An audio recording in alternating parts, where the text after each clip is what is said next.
Hello students, आप सभी का बहुत बहुत स्वागत है मेरे चैनल दीप एडू जोन में। मैं हूं दीपक कुमार और आज की वीडियो में मैं डिस्कस करने जा रहा हूं a prayer for my daughter, जो कि कंपोज की गई है, लिखी गई है W.B. यीट्स के द्वारा, विलियम बटलर यीट्स के द्वारा।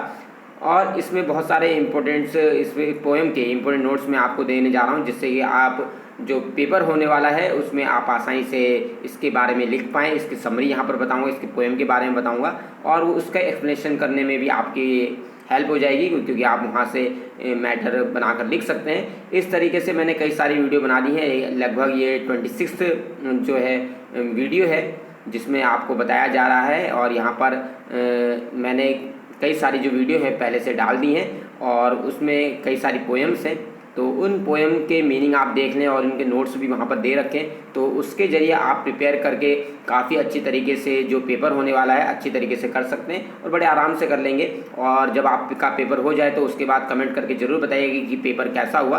और मुझे जहाँ तक उम्मीद है अब तक जिस तरीके से BA फर्स्ट ईयर में आपने अच्छा किया था, उसी तरीके से BA फाइनल में भी आप अच्छा करेंगे। अगर आप मेरे हिसाब से अगर आपने तैयारी की होगी, मैंने पहले ही इंपॉर्टेंट पोएम्स आपको बता दी थी, अगर आप ये पढ़ लेते हैं तो आपके आसानी से नंबर आ जाएंगे। और मैंने उन्हीं पोएम में सबसे ज़्यादा फोकस किया है जो बहुत इंपॉर्टेंट थी और मुझे जहाँ तक भरोसा है ये ज़रूर आएंगे।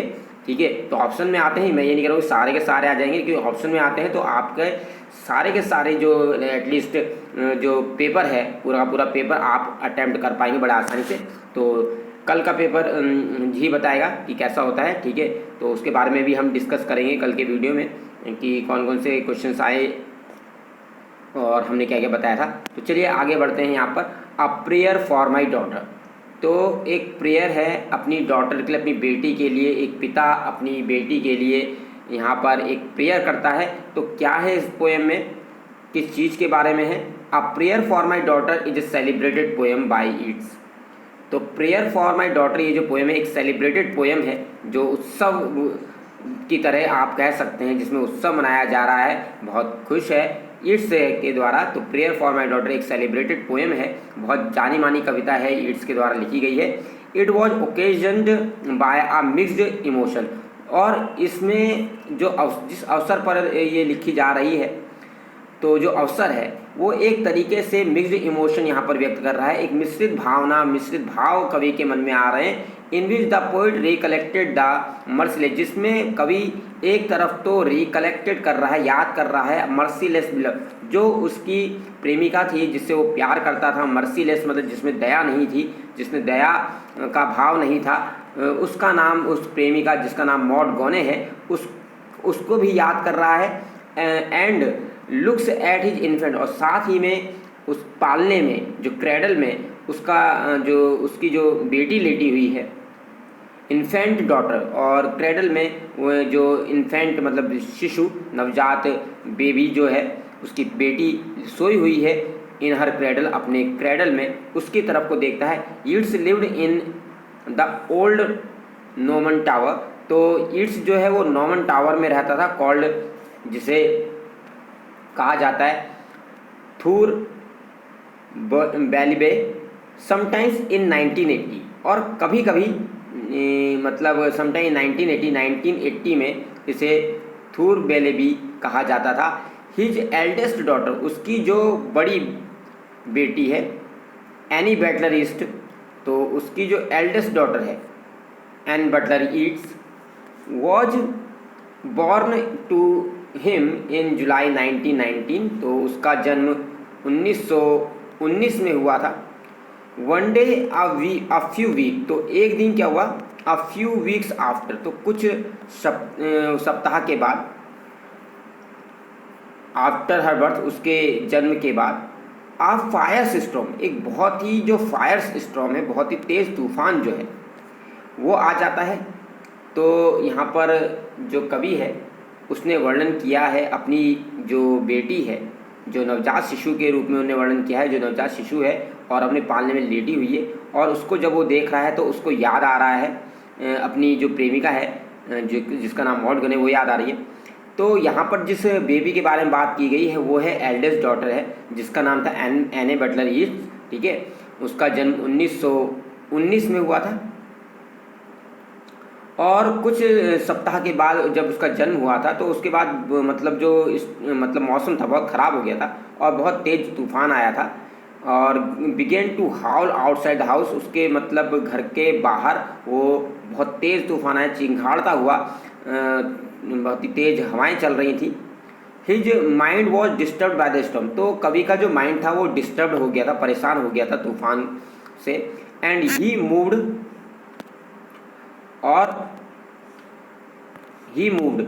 उसने क्या, he moved back and forth his room, और वो अपने कमरे में आगे पीछे घूम रहा था। His mind was filled with the memories of his cruel beloved. और उसके माइंड में जो अपनी उसकी जो निर्दयी जो प्रेमिका थी मॉड गोने, ठीक है, उसके भी विचार उसके माइंड में आ रहे थे। And he looked at his infant daughter. और उसने अपनी इन्फेंट डॉटर को देखा, एनी बटलर ईट्स को, जब वो छोटी थी। स्लीपिंग इन द क्रेडल, वो क्रेडल में सोई हुई थी। एंड प्रेड टू गॉड, और उसने भगवान से प्रार्थना करी दैट हिज डॉटर, कि उसकी जो डॉटर है, उसकी जो बेटी है, मे बी गिफ्टेड, कि भगवान उसे गिफ्टेड करे, उसे गिफ्टेड करे विद सर्टेन एट्रीब्यूट, कुछ खास विशेषताएं उसको तोहफे में दे। तो चलिए अब पढ़ते हैं कि क्या प्रार्थना करी है कविता में। ये अब इसकी समरी को पढ़ते हैं। Summary of the poem. The poets infant daughter, poet की जो इन्फेंट डॉटर है, जो बेबी डॉटर है, लाइज अस्लीप, वो सोई हुई है अपने क्रेडल में। सी हाफ कवर्ड, और वह आधी ढकी हुई है, विदा कवरलेट, जो उसके ऊपर का जो कवर होता है पालने का, जिससे उसे ढका जा सके। तो हाफ कवर्ड है, उसका आधा पार्ट जो है बॉडी का, बेबी का, वो ढका हुआ है कवरलेट से, पालने की कवर से। And outside the poets house, और कवि के घर के बाहर एक स्टॉर्मी जो वेदर है, बहुत ही तूफ़ानी जो वेदर है, विंड ब्लोज, और जो हवाएं हैं वो नॉइजली चल रही हैं। It is coming from the Atlantic ocean, जो तेज़ हवाएं हैं वो अटलांटिक ओशन से आ रही हैं। ये जो समुद्र की तेज़ जो तूफ़ान है, ये तूफ़ानी हवाएं जो आ रही हैं वो अटलांटिक ओशन से आ रही हैं। और इट इज़ सो स्विफ्ट, और ये इतना तेज़ है, दैट इज ब्लोइंग, जो कि इट इज़ ब्लोइंग की जो हवाएं चल रही हैं, विद इट्स हे स्टेक, कि ये जो हे स्टेक है, जो चारा जो रखा हुआ है, भूसी जो रखी है, भूसा जो रखा गया है, हे स्टेक, उसको, उसके ढेर को उसको उड़ा रही है। एंड वीक रूफ, और जो कमज़ोर छतें हैं, इन इट्स वे, उसके रास्ते पे, तो ये उसको क्या कर रही है, ब्लोइंग, उड़ा कर ले जा रही है। हवा जो तूफ़ान है उसे उड़ा कर ले जा रहा है। इसकी जो स्पीड है, स्लो डाउन ओनली, केवल तब धीमी हो रही है, तब कम हुई, इसकी स्पीड कब कम हुई। By the wood of lady Gregory, जो लेडी ग्रेगरी के जो जंगल हैं, उसके जो वृक्ष हैं, उनसे वहाँ तक जब वो हवा पहुँची, तो उसके बाद उसका जो हवा का जो तूफ़ान का जो वेग है वो कम हो गया, तूफ़ान की स्पीड कम हो गई। एंड अ बेयर हिल, और बेयर हिल मतलब जब ये पर्वतों पर पहुँची, पहाड़ी पर पहुँची, स्टैंडिंग देयर, तब जाके इसकी स्पीड थोड़ा कम हुई है। The poet remembers his cruel beloved, तो कवि जो है अपनी निर्दयी प्रेमिका को याद, यहाँ पर कवि ने अपनी निर्दयी प्रेमिका को याद किया है, रिमेंबर करता है, याद करता है अपनी क्रूअल बिलव्ड मॉड गोने को। एंड बिकम्स ग्लूमी, और बहुत ज़्यादा क्या हो जाता है, जब उसका विचार उसके माइंड में आता है तो बहुत ही निराशाजनक, उसका मतलब उसका मूड बहुत ही निराश हो जाता है। द स्टॉर्म एक्साइटेड हिम, तो स्टॉर्म ने क्या करा, उसको एक्साइटेड कर दिया, उसको बहुत ज़्यादा एक्साइटेड कर दिया, उसको उत्तेजित कर दिया तूफ़ान ने, जो बाहर तूफ़ान चल रहा है। That the last days of the modern civilisation, जो एक तरीके से जो लास्ट डेज है, जो अंतिम दिन है आधुनिक सभ्यता के, अराइव्ड एट लास्ट, वो अपने हैज़ अराइव्ड एट लास्ट, वो अंततः आ पहुँचे हैं, आ चुके हैं। तो जो लास्ट डेज हैं मॉडर्न सिविलाइजेशन के, वो अपने अंत में की ओर आ चुके हैं। The poet looks at his infant daughter, तो कवि अपनी इन्फेंट डॉटर को, अपनी बेटी को देखता है, नवजात बेटी को देखता है, और प्रेज टू गॉड, और भगवान से प्रार्थना करता है, दुआ करता है अपनी जो डॉटर के लिए। देखिए क्या क्या चाहता है अपनी बेटी के लिए। डॉटर में भी गिफ्ट है, कि भगवान उसकी बेटी को गिफ्टेड करे विथ सर्टेन नेचुरल वर्च्यूज़, कुछ जो प्राकृतिक, कुछ निश्चित प्राकृतिक गुण प्रदान करे। ही प्रेज दैट, वह प्रे करता है भगवान से कि उसकी डॉटर में बी ग्रांटेड, कि भगवान उसके बेटी को ऑर्डिनरी ब्यूटी नवाजे या ऑर्डिनरी ब्यूटी प्रदान करे, ज़्यादा सुंदर ना बनाए, उसको साधारण सुंदरता दे। For too much beauty makes, क्योंकि उसका मानना है कि उसके पिता को डर है कि अगर वो ज़्यादा सुंदर होगी, क्योंकि उसका मानना है कि क्योंकि अगर वो ज़्यादा सुंदर होगी तो कहीं ऐसा ना वो घमंडी हो जाए। तो वही कह रहा है यहाँ पर फॉर टू मच ब्यूटी, क्योंकि बहुत ज़्यादा सुंदर होने से सुंदरता क्या करती है, मेक्स अ गर्ल मैड, एक लड़की को पागल बना देती है, उसको घमंड हो जाता है with pride. And her lover, और उसका जो प्रेमी है, ऑल्सो बिकम्स मैड, वो भी पागल हो जाता है आफ्टर ऑल। ठीक है, तो प्रेमिका जो सुंदर है लड़की सॉरी ठीक है, तो लड़की जो होती है वो प्राइड से पागल हो जाती है, और उसका प्रेमी भी पागल हो जाता है उसके पीछे, उस लड़की के पीछे पागल हो जाता है। और इस प्रकार की जो लड़की होती है वो घमंडी होती है, हॉटी टेम्परामेंट की होती है, उसका स्वभाव जो होता है वो तो घमंडी टाइप का होता है। फेल्स टू अंडरस्टैंड, और वह सिंसियर फीलिंग ऑफ लव, और ऐसी लड़की जो सिंसियर फीलिंग ऑफ लव, प्रेम की वफादारी की भावना को नहीं समझ सकती है। Love of her true lover, अपने सच्चे प्रेमी की सिंसियर भावनाओं को नहीं समझ सकती। So a great beauty can never choose a right man, इस तरीके से जो ग्रेट ब्यूटी है वो कभी भी एक सही व्यक्ति को नहीं चुन सकती है अपने पति के रूप में। तो मतलब उसका मानना है कि कोई भी जो बहुत ज़्यादा सुंदर लड़की होगी वो क्या करती है, वो अपने सही पति का चुनाव नहीं कर सकती, क्योंकि ऐसी जो लड़की होती है वो उसको अपनी सुंदरता का घमंड होता है।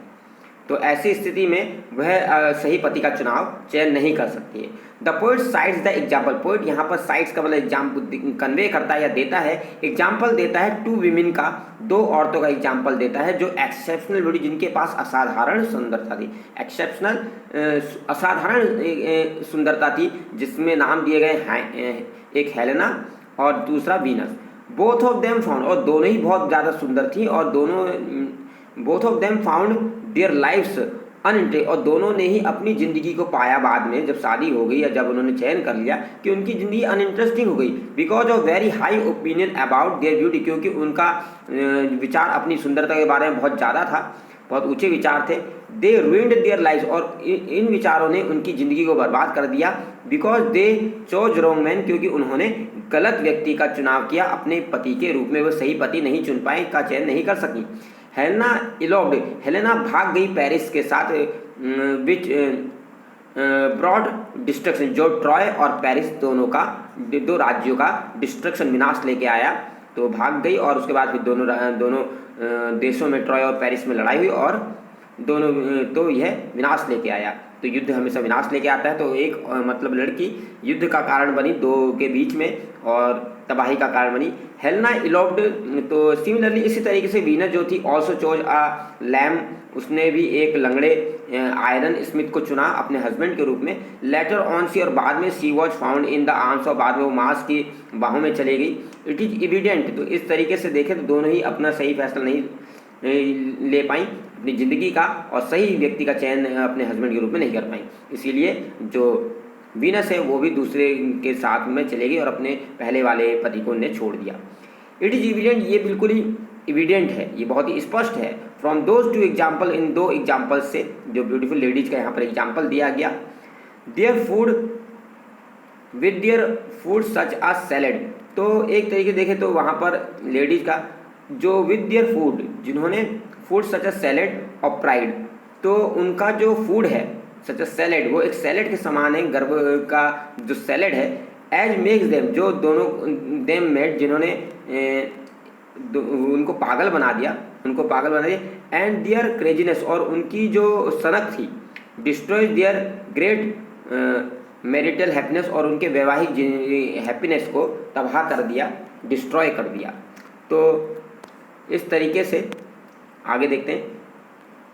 द पोइट फर्दर प्रेज, कभी आगे प्रे करता है, दैट हिज डॉटर में पर्टिकुलरली बी गिफ्टेड विद कर्सी, कि हे भगवान मेरी बेटी को जो सुंदरता दोगे, तो मेरी बेटी को जब दोगे तो गिफ्टेड करना, उसे नवाजना या उसको देना, क्या देना, कर्टसी देना, उसको शिष्टाचार देना, उससे शिष्टाचार के गुण देना, उसे शिष्टाचार देना फॉर अ वुमेन, क्योंकि जो एक औरत होती है, भले उसकी जो सुंदरता है वो अगर ऑर्डिनरी होगी, वो ज़्यादा सुंदर ना हो, साधारण सी सुंदरता भी रखने वाली होगी, can win the heart of the lover, वो अपने प्रेमी के हृदय को जीत सकती है थ्रू कर्टसी, किसके द्वारा, अपनी शिष्टाचार के द्वारा, अपने अच्छे मैनर्स के द्वारा। तो उसे मेरी बेटी को शिष्टाचार देना, उसको अच्छे मैनर्स देना।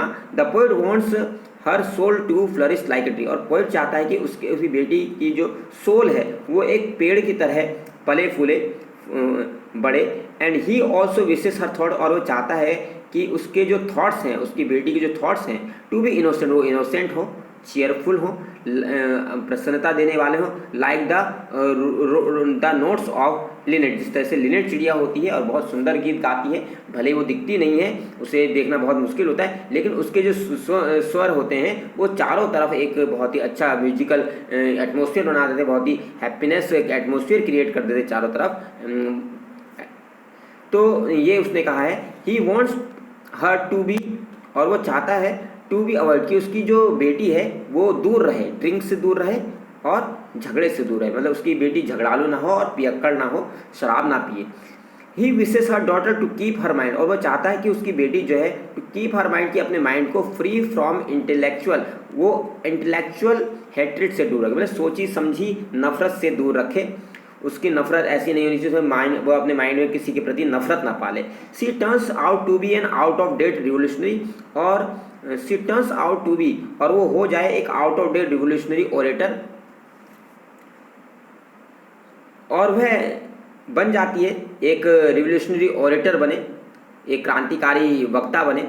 एंड दस सी रूइंड हर लाइफ, तो वो कहता है she turns out to be an out of date, अगर वह आउट ऑफ डेट मतलब रिवोल्यूशनरी ओरेटर बन जाएगी, पुराने ख्याल वाली, अगर वो एक क्रांतिकारी ओरेटर बन जाएगी, 10 सी रूइंड हर लाइफ, इस तरीके से उसने मतलब है अपने ज़िंदगी को तबाह कर लिया। एंड डिप्राइव्ड हर सेल्फ, और अपने आप को वंचित कर देगी फ्रॉम ग्रेट मैरिटल हैप्पीनेस, जो महान जो मैरिटल हैप्पीनेस है, जो वैवाहिक ज़िंदगी के जो सुख हैं, उससे अपने आप को महरूम कर देगी। फाइनली द पोएट प्रेज, तो अंततः जो कवि है वो प्रेज करता है that his daughter may be married, कि उसकी जो बेटी है उसका विवाह टू अ मैन, एक ऐसे व्यक्ति से हो बिलोंगिंग टू एन एरिस्टोक्रेट, जो बहुत ही उच्च कुलीन के घर से बिलोंग करने वाला, परिवार से बिलोंग करने वाला हो, और उसके जो मैनर्स हो वो भी रिफाइंड हो, वो भी परिष्कृत हो, अच्छे हों।